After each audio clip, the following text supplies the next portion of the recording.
Code B4, fuel tank leak.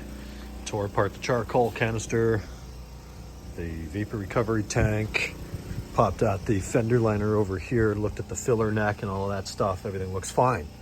So we take out the rear seat, get a look at the wiring harness going into the connector, into the pump, rather. What do you think, Mike? Dickered? Dickered. Totally dickered. So, new one of those on there. But the problem, the leak source, is going to be with this hose that comes through the chassis right here. And that works its way through the chassis into our area. And it's that hose in there.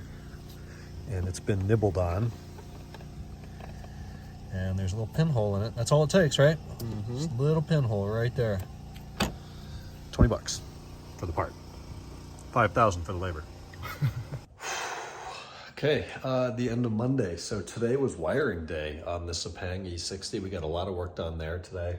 Rewired the yaw sensor, the neutral sensor. That's 6 wires that have to be completely done custom. I know that sounds like nothing. It was a couple hours this afternoon. We got into some fuel diagnosis on the Imola Red car. As you saw, we've had a B4 tank leak detection code since the car came in. Generally, that's due to a failed fuel tank cap, little door that you take off when you fill the car with gas. We replaced that. Code keeps coming back intermittently. So we've had the struts in and out of that car, and that means taking down the little filler neck as well as the evaporative tank and the charcoal canister. So I thought maybe one of the old brittle hoses got a crack in it, something like that.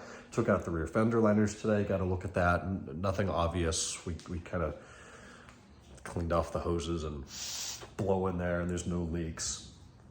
So then I moved on to thinking, okay, is it an evap purge valve problem under the plenum, or should we do our due diligence and take out the back seat and get a look at those hoses and cables? So we did that, found a rodent's nest in the back right corner. This car spent 4 years in a pole barn in storage in Wisconsin. And that's what we found. Rodents, mice, whatever got in there, chewed up some of the wiring. We cut that off, replaced the whole harness for the pigtail for the rear right fuel tank access door. And then the vent hose there had been gnawed on, and just a pinhole hole in that hose. And that's all it takes. The DMTL pump pressurizes the fuel tank. It checks the pressure a few minutes later. All you need is a small hole like that to expel fuel vapor and trigger the leak code. So I think this is our problem. I've ordered the parts. The parts are cheap. It's a pain in the ass to do the labor. Technically, TIS states that you have to drop the tank. We're not doing that. We're going to try to figure out a way to do it without dropping the tank. If we have to, we can. It's just like a lot of potentially unnecessary work to do that. That was the day at the shop. Good progress on the E60 Sepang with wiring. Kind of a training day for Mike to show him how to read all the new TIS stuff. How I make the connections, how to waterproof everything and do a quality job.